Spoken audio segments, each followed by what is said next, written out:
Pleasure to be back with you here on Lakes TV3. We've been off for a few weeks, and in that time there's been a lot of news and a lot of different things that have happened here in the Lakes area and northwestern Minnesota. But I think one of the top stories has to be the abrupt resignation of Becker County Administrator Tom Mortensen. Tom Mortensen was hired back in January to replace Brian Berg, who left the county to take a position in Clay County, the same position administrator there. Since then, Mortensen had worked here in Becker County full-time as the county administrator.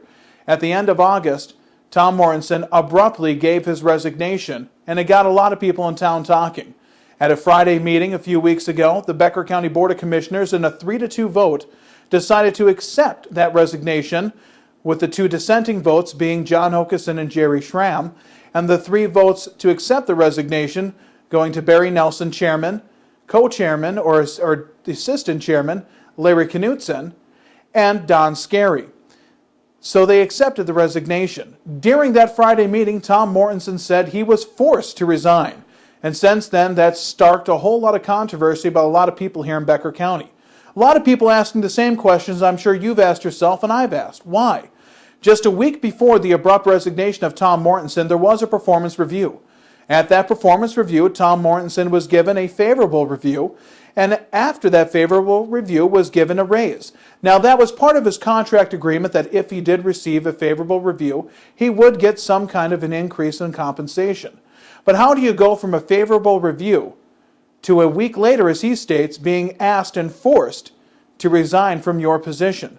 I had Tom Mortensen on my radio show, 1340 KDLM Lakes Live, a week after he was forced to resign, and he basically said he was forced to resign. Otherwise, he would have been fired and not given 30 days of compensation, including medical insurance, that he desired for his family. So what happened in that week, or what has happened in the last few months in Becker County that has led to this situation, has led to really a feeling of distrust of the county government and a lot more questions than answers? Well, unfortunately, nobody really knows. Something definitely happened. Was Tom getting too close to something? Who knows? Did he meddle with too many department heads and shake things up too much? Since day one, Tom was looking at ways to streamline county government and make it easier on Becker County taxpayers in the face of huge budget situations.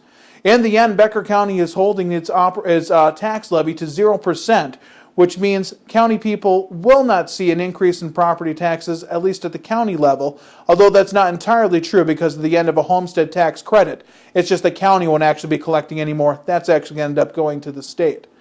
But it's created a sense of distrust in Becker County, the fact that Tom Mortensen abruptly resigned and says he was forced to resign.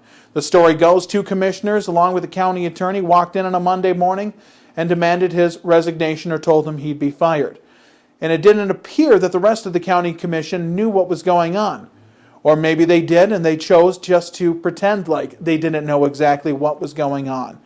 But I think despite whatever occurred in Becker County, whatever came to the point of asking for Tom Mortensen's resignation, the people of Becker County deserve to know whatever that is.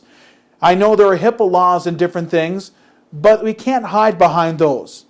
The people have a right to know exactly what happened, because there could have been completely justified reasons for asking for Tom Mortensen's resignation.